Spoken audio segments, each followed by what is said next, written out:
Barangay LS 91.1 Podcast. Barangay LS 91.1 Podcast. Ang drama ng buhay, ang drama ng barangay, radyo, nobela. Ang drama ng buhay, ang drama ng barangay, radyo, nobela.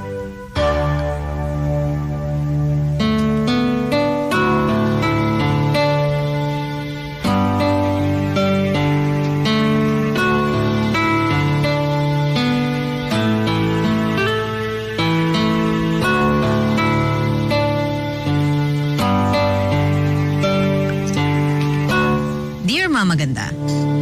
Ako nga po pala si Jay. Nais kong ibahagi sa inyo ang isang kwento ng buhay ko na nangyari noong 18 years old po ako. Tungkol ito sa naging kaibigan at hilaw na kapatid ko na si Jay. At ito ay naganap mahigit 15 taon na ang nakakaraan. Kaklase ko noon si Jay na naging matalik kong kaibigan. Kami lang ang naging sandalan ng isa't isa mula elementarya hanggang sa naging high school. Kaya naman nung nagtapos kami sa sekundarya, nagpasya kaming parehas na kurso ang kukunin namin sa kolehiyo. Ako nga ang nasunod noon. Napakatahimik at sunod-sunuran kasi si Jay. Kaya madali ko lang itong nakumbinsi sa mga bagay na gusto ko. Sa totoo lang, kahit matalik kong kaibigan si Jay, wala akong nalaman sa kanya noon tungkol sa personal nitong buhay. Puro lang video games, pag-aaral at mga crush ang pinag-uusapan namin. Ni minsan hindi ito nagkwento tungkol sa personal niyang buhay. At di naman ako nang himasok doon. Kaya nung nasorpresa ako na dumalaw sa bahay nila isang Sabado, nagulat na lamang ako sa nadatnan kong kalagayan niya. Iyon ang unang beses na nakapasok ako sa bahay nila dahil lagi siyang alanganin noon kapag pupuntahan sila. Ako po si Gerard at ito ang aking kwento.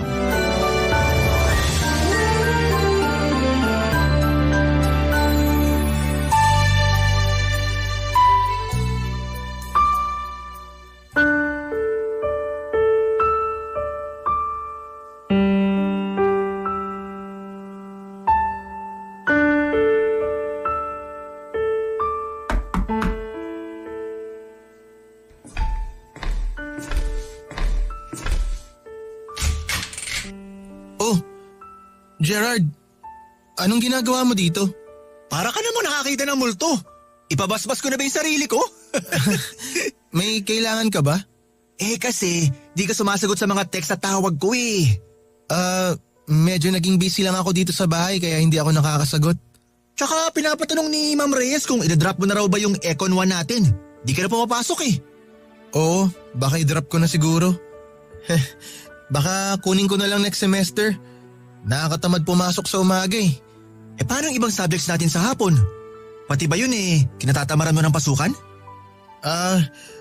Oo, baka ganun na nga. Baka medyo tinatamad ako kaya hindi ako nagpapasok.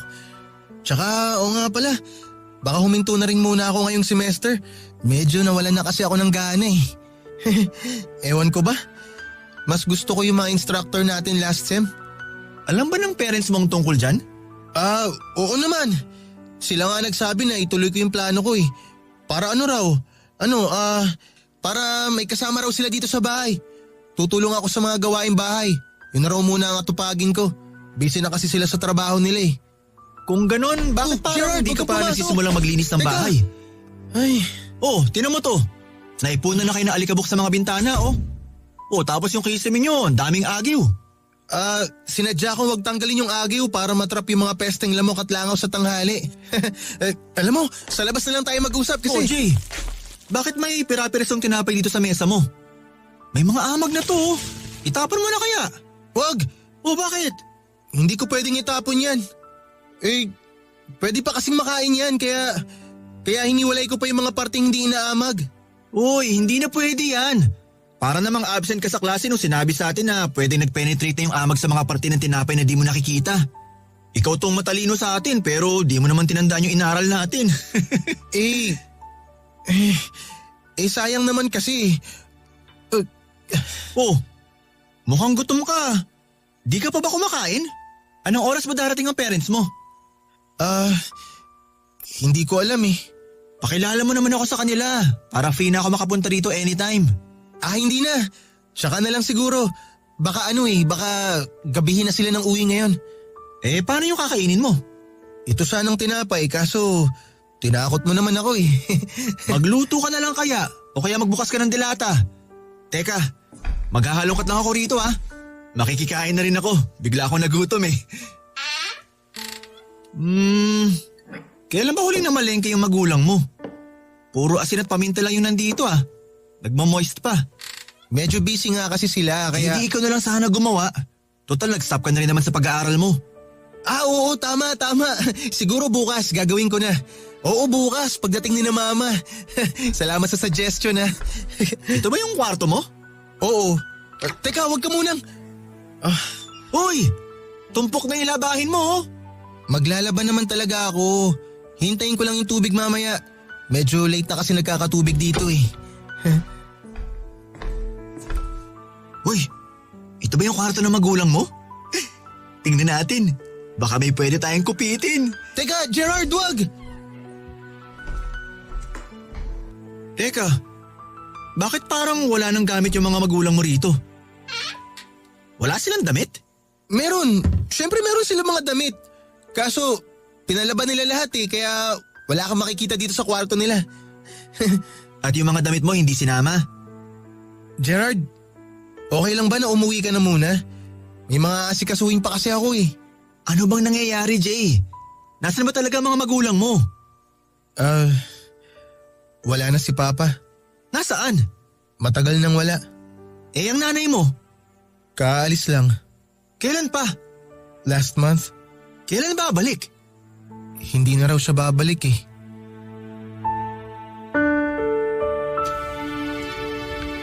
Doon ko nalaman ang totoong nangyari sa pamilya ni Jay. Sugarol at malakas sa bisyo ang tatay ni Jay at iniwan silang mag-ina para magtago sa mga pinagkautangan nito.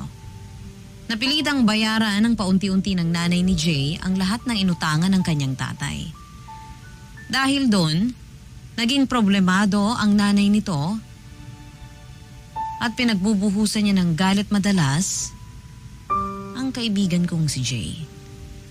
Nagsabi si Jay na madalas ang pagbubugbog sa kanya ng kanyang ina tuwing nauubusan ito ng pera dahil sa mga utang ng kanyang ama. At noong nakaraang buwan, di na kinaya pa ng kanyang ina ang responsibilidad sa kanya at sa mga utang ng tatay niya. Iniwan nito si Jay at nag-iwan lang ng sulat para sabihing tumakas na ito dahil hindi na niya kaya ang sitwasyon nila. Naiwan si Jay na pinagtitiisan ang mga natirang pagkain sa bahay nila.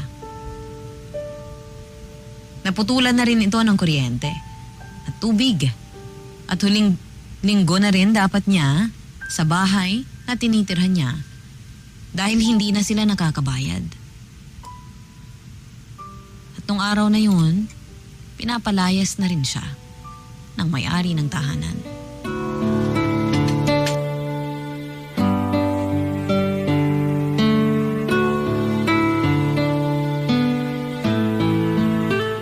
Di niyo naman po problemahan yung pagkain ni Jay.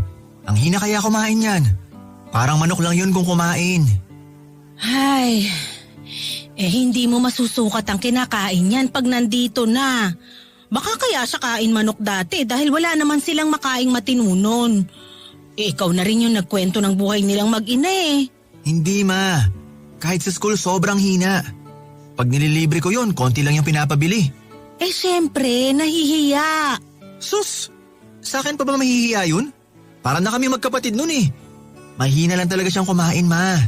Kahit sabihing mahina siyang kumain, Gerard, makakadagdag pa rin siya sa gastusin dito sa bahay. Kukonsumo pa rin siya ng tubig, kuryente, at marami pang iba. Bihira nga ako mag-cellphone yon, kaya sigurado di yun kukonsumo ng malaki sa kuryente. Sana yun sa dilim, kaya kahit walang ilaw, okay lang sa kanya. Seryoso kami, Gerard. Aso nga nakakadagdag pa sa gastusin kahit tirang ulam lang ay papakain. Tao pa kaya? Eddie, pakainin din natin siya ng tira-tira. Gerard, Ay, gusto ko lang naman siyang tulungan.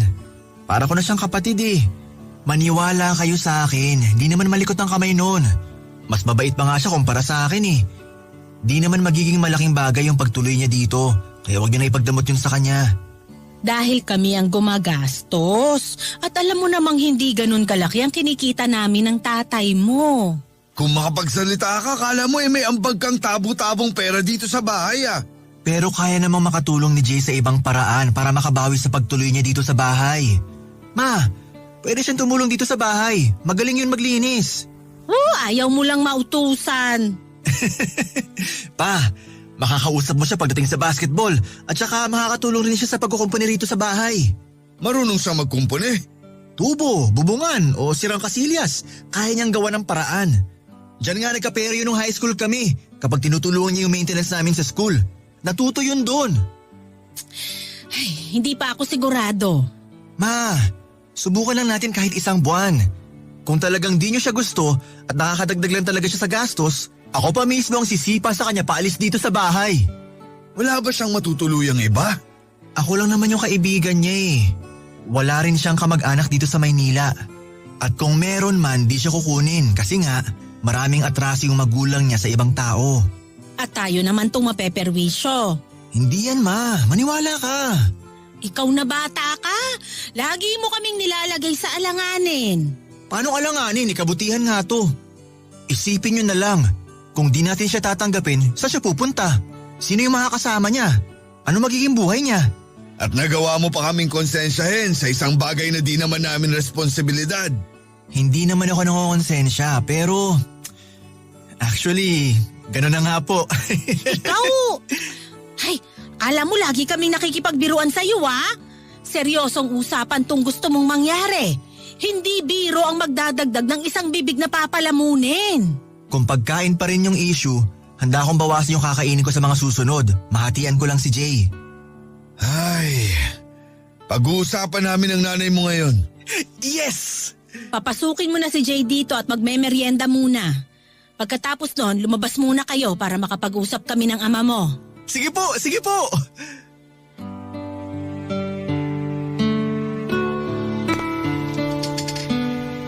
Habang nagmemeryenda noon ay kinausap na ni na mama at papa si Jay.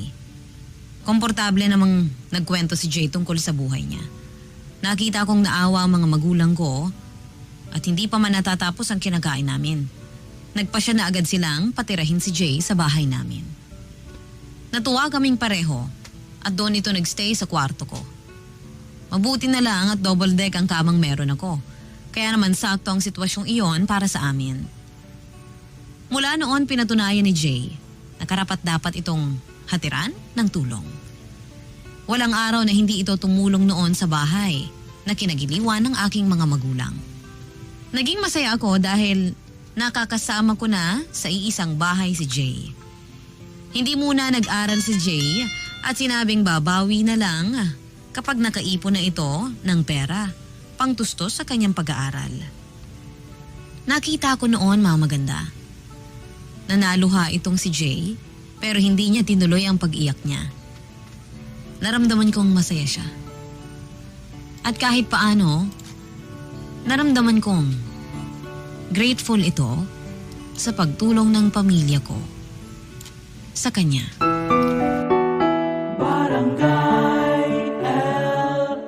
91.1 Si Mama Ganda sa Radyo Nobela.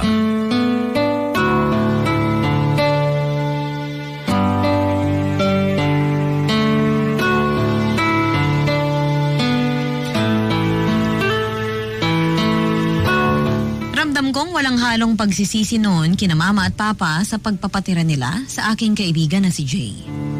Naging maaliwalas ang bahay dahil sa dagdag na kasiyahang dulot ng kaibigan ko. Hindi ko na lang totoong nakita ang saya ni Jay. Aminado naman ako noon na bihira ko siyang makitang masaya. At kung nakangiti man siya noon, halatang sinasadya lamang. Naisip kong baka iyon ang epekto ng pagkakaroon ng bagong pamilya. Natuwa naman ako dahil nabigyan ko ng katuparan ang kahilingan nitong magkaroon ng isang pamilya ang makakasama niya. Napansin ko kaagad ang pagiging close nito sa magulang ko. Dahil nga siya ang madalas sa bahay, kaya mas marami itong oras para makaband ang mga magulang ko. Lalo na si Mama. Naalala ko nga nung minsan kakarating ko galing sa basketball mamaganda. Nadatnan ko silang dalawa sa kusina at nagtatawanan. Nakita kong naghahanda sila ng hapunan. Di nga nila napansin ang pagdating ko. Kundi pa ako lumapit sa kanila sa bandang lababo. Nagulat po si Mama sa aking presensya.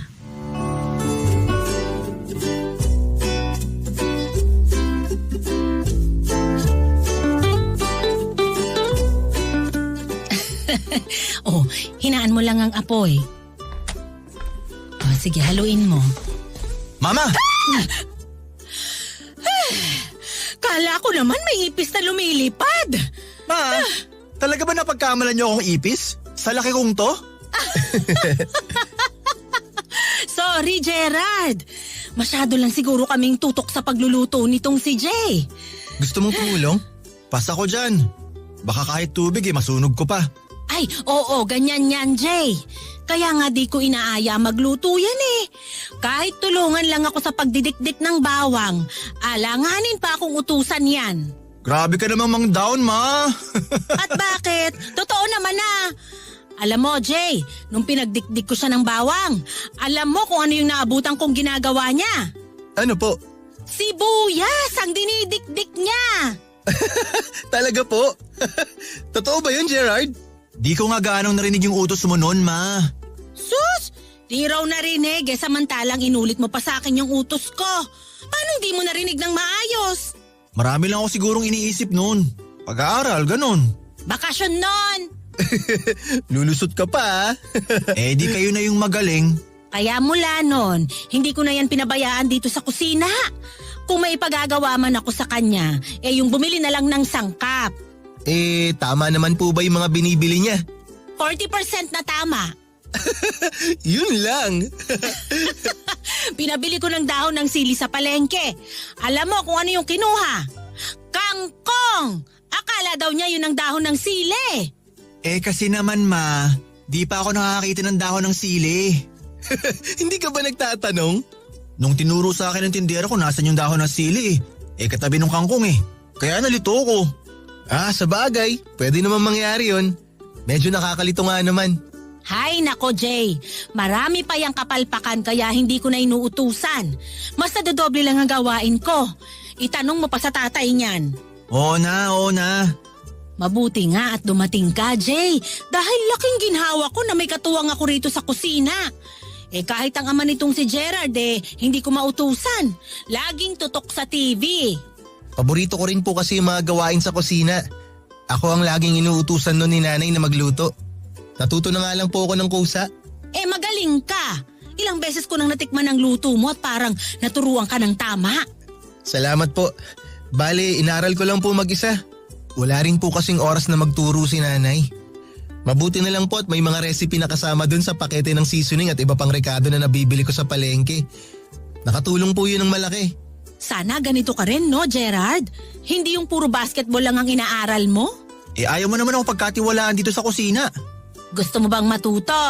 Oo naman po. Bawasan mo muna ang oras mo sa pagbabasketball at nang matutukan kita. Ma, di nyo na ako kailangan tutukan. Di ba sabi ko naman sa inyo na ayos tong si Jay? Kaya niya na lahat yan. Oo, ayos lang naman ako kahit kami na lang ni tita.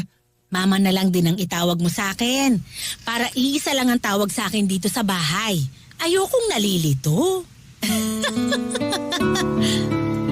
Nakita ko ang pagkislap sa mata noon ni Jay nang sinabi ng nanay ko na mama na lang din ang itawag sa kanya. Naramdaman ko, lalo, ang pangungulila nito sa isang ina. Natuwa naman ako at hinayaan na lang na mag-bond ang kaibigan ko at ang aking nanay. Laking ginhawa rin yun sa akin dahil hindi na ako inuutusan pa ni Mama na tumulong sa kanya sa ibang gawaing bahay. Si Jaina ang umaako ng mga gawaing bahay na dapat sa akin iniuutos. Di naman siya nagrereklamo at halatang masaya naman siya sa ginagawa niya. Mas marami na tuloy akong oras sa labas at sa galaan dahil sa pag-ako ni Jay sa mga gawaing bahay. Di na rin ako inuutusan at pinipilit ni Papa noon na samahan siya sa hardware o kaya maghakot sa kanya ng mga materyales habang may mga kinukumpuni.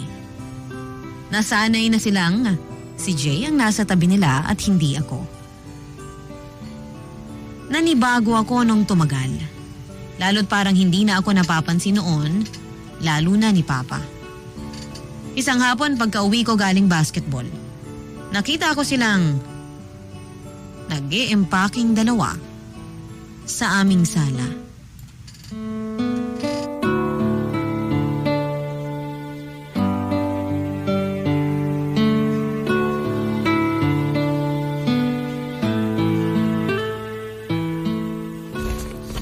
Baka naman ikaw, Jay, pahirapan kang gisingin mamayang madaling araw, ha? Mababaw lang po lagi ang tulog ko, Tito.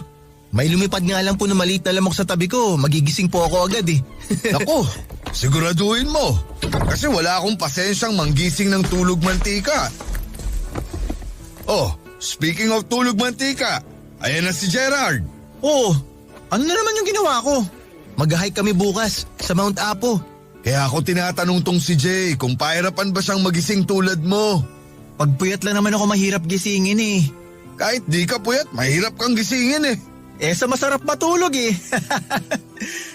Bakit pala biglaan tong pag-hike nyo? Last month pa namin to na plano. Namin?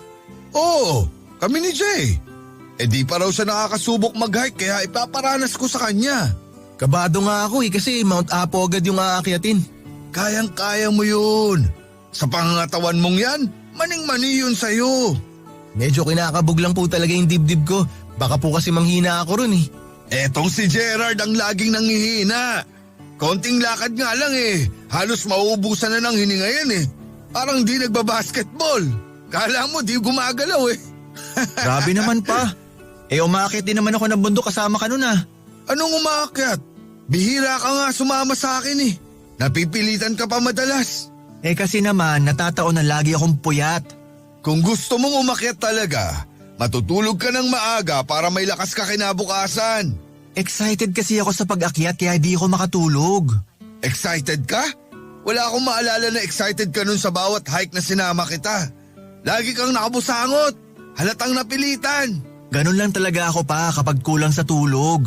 Kaya nga hindi para sa'yo ang pag-hike. Dahil wala kang disiplina, wala ka ring dedikasyon. At si Jay meron. Matagal ko na talagang gustong mag-hike. Wala lang akong gamit. Kahit sapatos, wala. Kaya nga natutuwa ako kasi pinaampon ni Tito sa akin tong isang hiking shoes niya eh. Mabuti talaga at magka-size tayo.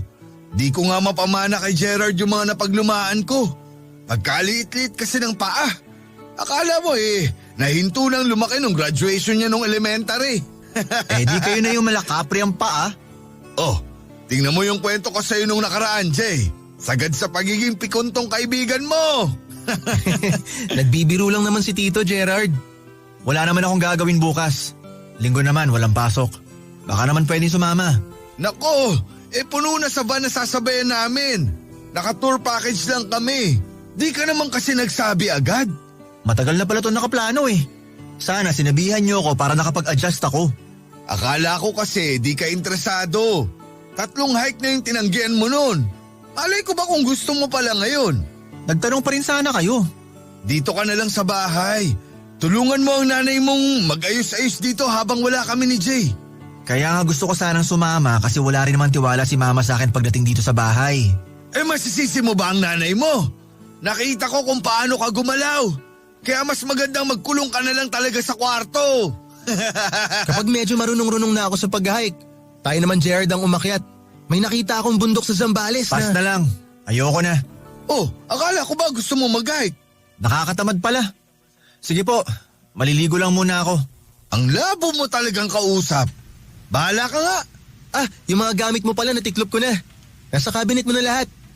Okay. Hindi ko alam kung napansin nila na nagtatampo ako. Ikaw ba naman yung iparamdam sa'yo na para bang wala kang kwenta at ayaw ka nilang kasama? Hindi masasama ang loob mo. Nagkulong na lang ako sa kwarto at naglaro ng video games. Di naman nila ako hinanap. Maliban, nung naghapunan na. Tinawag ako ni Jay para makakain na kami. Kung di lang ako noon nagugutom, baka nagkulong at natulog na lang ako. Nainis ako lalo na nung kumakain kami dahil hindi ako makarelate sa mga usapan nilang tatlo. Palibhasa nga naman, laging si Jay ang kasama nila noon sa bahay. Kaya mas marami silang oras na magkakasama. Pakiramdam ko tuloy noon, ako yung inampon na walang kaalam-alam sa buhay nila. Sa pagdaan pa ng mga araw, napansin ko na halos inaagaw na ni Jay ang atensyon ng mga magulang ko. Halos di na talaga ako noon napapansin at hinahanap sa bahay. Nabawasan nga ang inuutos sa akin sa bahay pero nabawasan din naman ang oras na nakakabanding ko ang aking mga magulang. Di naman kasalanan yun ni Jay. Pero siyang napili kong sisihin dahil siya ang nakakaranas ng atensyon ng magulang ko. Sinabi ko sa sarili ko na naninibago lang ako sa sitwasyon namin dahil dalawa na kaming kahati sa atensyon ng mga magulang ko. Pero nung tumagal, nasabi ko sa sarili ko na kahit kailan, parang hindi po ako masasanay.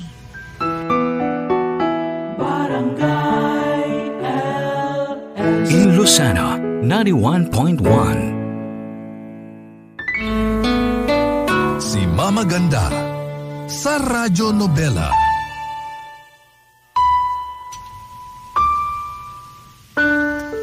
Aminado ako na nag-iba ang trato ko kay Jay dahil sa selos. Di ko na siya masyadong kinikipo tulad ng dati. Tuwing nasa kwarto na kami, nagpapanggap akong tulog para maiwasan lamang po ang makipagkwentuhan sa kanya. Marahil napansin na niya yon, pero hindi lang ito nagsasalita. Kaya naman mas tinuon niya ang pansin niya sa gawaing bahay at sa mga magulang ko. Mas lalo tuloy akong nawala ng tsansa na makabanding ang aking mga magulang. Mas lalo akong nainis sa kanya kahit alam kong hindi naman dapat.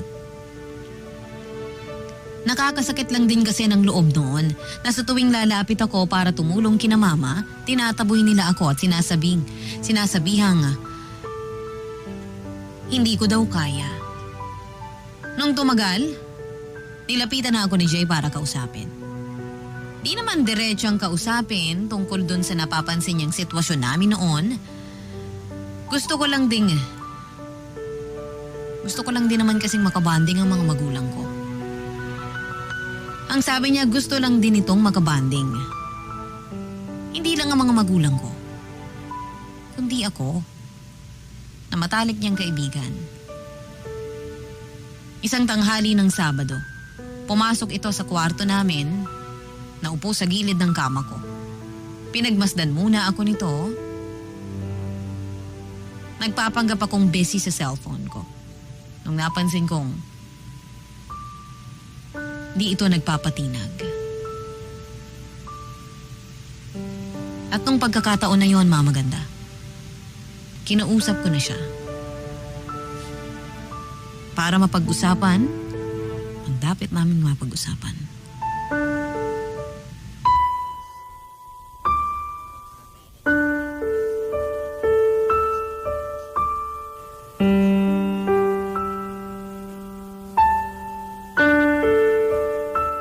Bakit ba? Ha? Kung makatitig ka sa akin, para ka maniningil ng utang ah. Pasensya na. Wala namang ibig sabihin yung tingin ko. O ano ang kailangan mo? Ayain sana kitang mag-hike sa susunod na buwan eh. Busy ako. Wala ka namang klase nun ah. Sinabi ko bang tungkol sa pag-aaral yung ikakabisi ko? Ah, ay, sorry. Marami akong plano next month. Ayain mo na lang si Papa. Total, kayo naman yung mahilig dyan. Ikaw kasi talaga yung gusto kong makasama sa next hike ko eh. Diba sabi ko babawi ako sa'yo? Bakit ka babawi? Wala ka namang kasalanan sa akin. Kasi hindi ka namin naisama ni Tito nung nakaraan. Di ko rin naman gustong sumama. Nagsabi lang ako para may mapag-usapan. Parang di ako naniniwala. Kasi naramdaman ko na gusto mo talagang sumama nun eh. Bakit ba mas magaling ka pa sa akin? O sige, kung ayaw mo mag-hike, ililibre na lang kita sa labas. Ikaw pa tong manlilibre sa akin? Ikaw nga tong walang pera? Mukha lang ako walang pera pero kahit papano may naipon akong konti. Paano nakaipon andito ka lang sa bahay? Para kang kasambahay dito na walang sahod. Uy, grabe ka naman. Inaabutan kasi ako ng mga magulang mo. At bakit ka naman naaabutan? Tinanong ko rin yan kung bakit nila ako binibigyan. Gusto lang daw nila. Kasi nakakatulong daw ako dito sa bahay tsaka naaawa sila sa akin. Pambili ko raw ng mga gusto ko. Forte mo na talaga yung magmukhang nakakaawa, no? Ha? Ako yung una mong na biktima dyan sa kaawa-awa mong sitwasyon, di ba? Tapos next naman yung magulang ko. Uy, galit ka ba? Ako? Galit?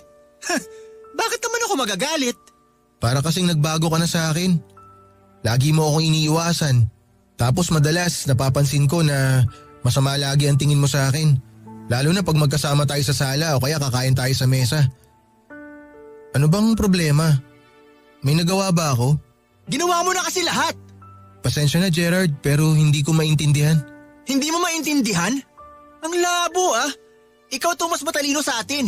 Pero pagdating dito sa simpleng nangyayari sa bahay namin, wala ka maintindihan? Kung may nagawa man ako na hindi mo nagustuhan, sorry. Sabihin mo lang, aayusin ko. Diyan ka magaling. Ayusin lahat. Kakaayos mo, ako tong nasisira rito sa bahay. Gerard, palabo naman ang palabo yung sinasabi mo eh. Diretsahin mo na ako. Mula nung tumira ka rito, ikaw na lang yung laging pinapaboran. Ikaw na lang lagi yung magaling. Ikaw na lang yung laging maaasahan. Ako yung laging tamad. Ako yung laging di mautusan. Mula nang dumating ka rito, lahat ng mali ko nakita nila. Hindi ko naman intensyon na ganyan ang maramdaman mo. Oo, siguro nga hindi. Pero sa bawat pagpapaangat mo sa sarili mo sa harapan ng magulang ko, ako tong lumulubog. Ano? Naintindihan mo na? Sorry. Huwag kang mag-alala. Naintindihan ko lahat ng mga sinabi mo. Naiintindihan ko rin yung nararamdaman mo. Labas lang muna ako Magtatanong lang ako kay mama kung may pwede pang ipagawa sa akin. Oh, yan di ba? Mama pa ang tawag mo sa nanay ko. Inaagawan mo ko ng magulang palibhasa, wala ka nun. Sobra ka naman magsalita. Sobra ka rin kung mga agaw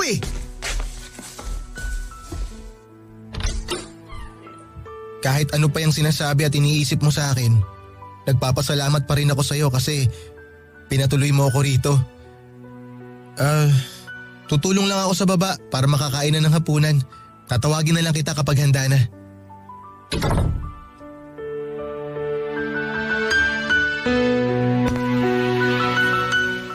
Nakaramdam po ako ng konsensya sa mga sinabi ko kay Jay. Nadala ako ng emosyon ko, kaya masasakit na mga salita ang nabitawan ko. Di ito natulog ng ilang araw sa kwarto namin at lagi niya po akong iniiwasan.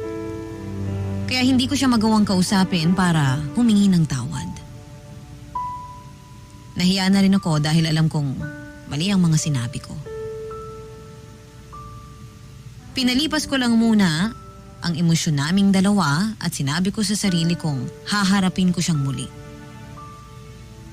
Yun nga lang maganda. Parang nahuli na po ako sa aking plano. Isang hapon pagkatapos ng basketball, nadatnan ko sa kwarto si Jay habang nag-iimpake ng damit. Andun din si Mama na umiiyak at mukhang pinipigilan siya. Kinabahan ako dahil parang alam ko kung ano ang rason. Nilapitan ko sila para kumpirmahin ang lahat. Mas lalong umiyak si Mama nang maramdaman niya ang presensya ko noon sa kwarto. Nilapitan ako nito para pigilan si Jay sa balak niyang pag-alis. At tama nga po ang hinala ko.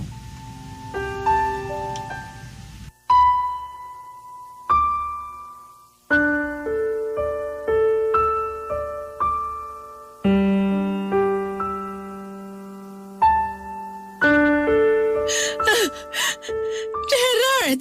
Mabutit dumating ka! Ano po bang nangyayari, ma? Jay, ano to? Ito kasing si Jay. Gusto na raw umalis. Pigilan mo, Gerard! Aalis ka, Jay? Kailangan na eh. Huwag mong sabihin sa akin na may kinalaman to sa... May hinahanap na kasi akong trabaho sa bakery. Kailangan nila stay in. Sayang naman. Kaya pumayag na ako. Hindi ba sinabi ko naman sa'yo? Hindi mo kailangang magtrabaho muna. Inaabutan ka naman namin ng tito mo eh. Yun nga po eh. Nakakahiya na po kasi na inaabutan niyo pa ako. Nakakadagdag na nga po ako sa gastusin dito pagdating sa pagkain tapos aabutan niyo pa po ako ng pera. Hindi nga namin ramdam yung bigat sa pera mula nung dumating ka. Pero mas gagaan po ang lahat kung mababawasan ng isang bibig ang pakakainin niyo dito. Di ba, Gerard? Tama naman si Mama Jay. Hindi mo kailangang umalis. Hindi mo kailangang magtrabaho. Kailangan ko nang umalis. Tsaka kailangan ko talaga magtrabaho para makapag-ipon ako. Gusto ko kasi mag-aral sa susunod na semester eh. Hindi ba ang usapan?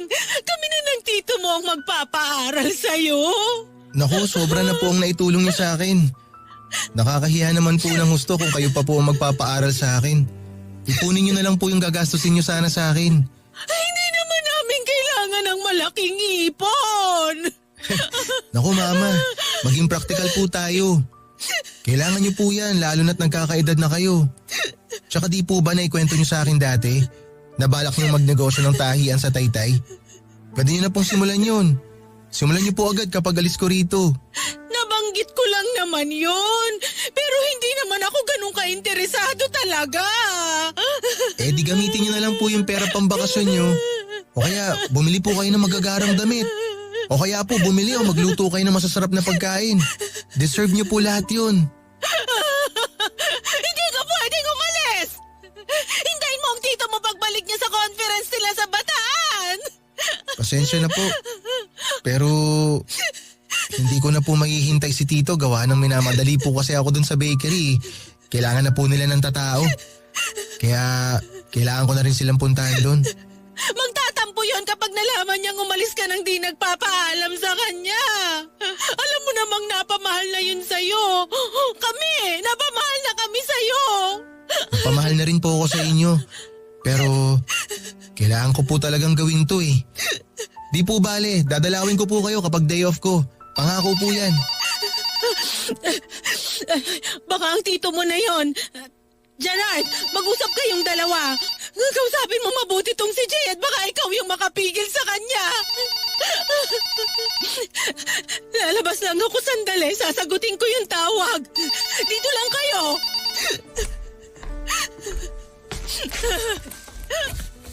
Kung dahil to sa sinabi ko nung nakaraan, sorry. Huwag mo na sanang ituloy ang pag-alis mo. Napamahal na sa'yo si na Mama eh. Naku, huwag mo isipin yun. Tama ka naman sa lahat ng mga sinabi mo eh. Hindi. Maling-mali ako ron. Masyado lang ako nainggit sa atensyon na binibigay sa'yo ng magulang ko. At may karapatan kang maramdaman yun. Ay, lumipas na yung tampo ko na yon. Sana maging maayos na tayo. Dito ka na lang. Kailangan ka ng magulang ko. Hindi ako ang kailangan nila, Gerard. Mas kailangan ka ng mga magulang mo. Nung sinabi mo sa akin ang lahat ng hinanakit mo, sa totoo lang, bigla ako nahiya. Parang gusto ko nga kainin na lang ako ng lupa. Kasi oo nga naman, parang inagaw ko na yung mga magulang mo sa'yo. Parang nawalan ka na ng mga magulang dahil sa akin. Hindi naman sa ganon. Nabigla lang talaga ako sa mga sinabi ko. Kung ano yung pakiramdam mo nun, ganun din yung naramdaman ko nung nawala pareho yung mga magulang ko sa akin. Sobrang depressed ako nun. At ayokong maramdaman mo yun. Ayokong ako yung maging dahilan na maramdaman mo na bigla ka nawalan ng mga magulang. Jay! Malaki ang utang na loob ko sa'yo, Gerard. Dahil binigyan mo ako ng pamilya. Dahil sa'yo, naranasan ko magkaroon ng nanay na ginagabayan ako sa mga gawaing bahay. Dahil sa'yo naranasan ko rin magkaroon ng tatay na kasama kong manood ng TV at magpunta sa hardware. Lahat ng magagandang pangyayari sa buhay ko, naganap lahat yun dito sa bahay na to. At dahil lahat yun sa'yo. Kaya salamat. Salamat, Gerard. Jay, hindi ka na ba mapipigilan? Baka naman pwede pa magbagong isip mo. Hindi na siguro.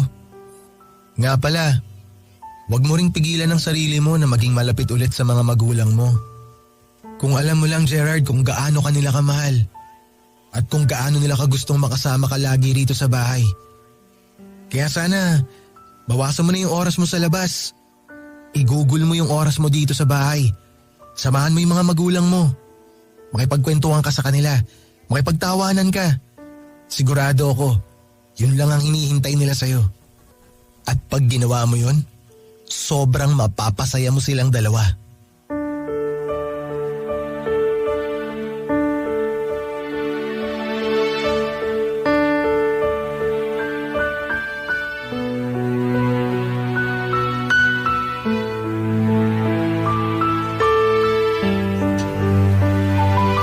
Sa mga sinabi ni Jay, natauhan po ako, Mama Ganda. Ako naman talaga ang dapat sisihin sa pagkawala ng atensyon ng mga magulang ko sa akin. Ako naman tong pumili noon na laging nasa labas kaysa pumirme kasama sila sa bahay.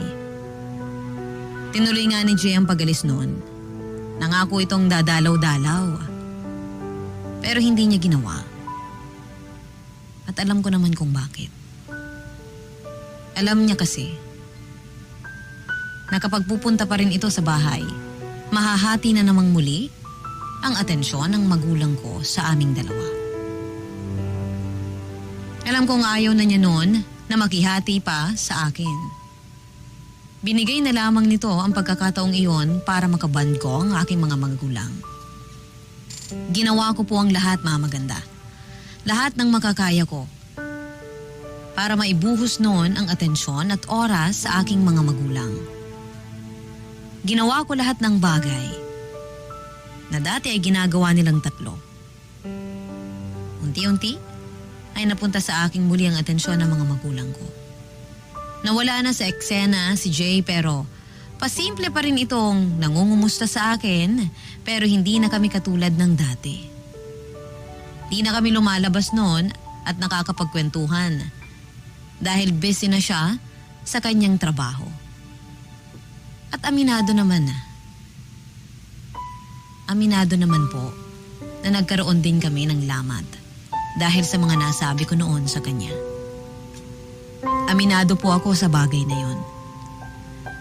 Sa ngayon, makalipas ang mahigit 15 taon, wala na akong naging balita sa kanya. Ang huling balita ako na lamang, nagpunta raw ito sa Riyadh.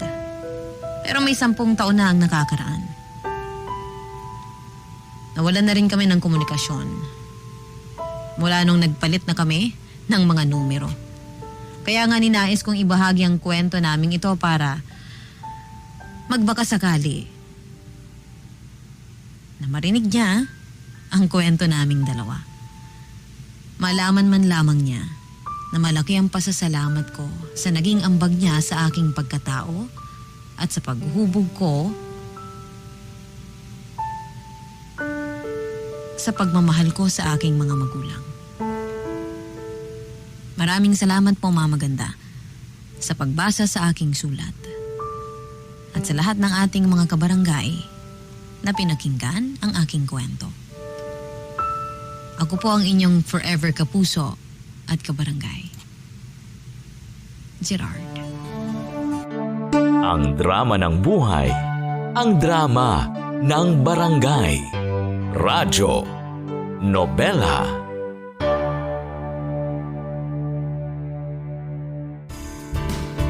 Hello mga kabarangay! Nagustuhan mo ba ang itinampok na kwento natin ngayon? Huwag kakalimutan na i-follow ang Barangay LS Nari 1.1 Podcast at ang iba pa naming social media accounts. Huwag din kakalimutan ang pakikinig sa Barangay LS Nari 1.1 Forever!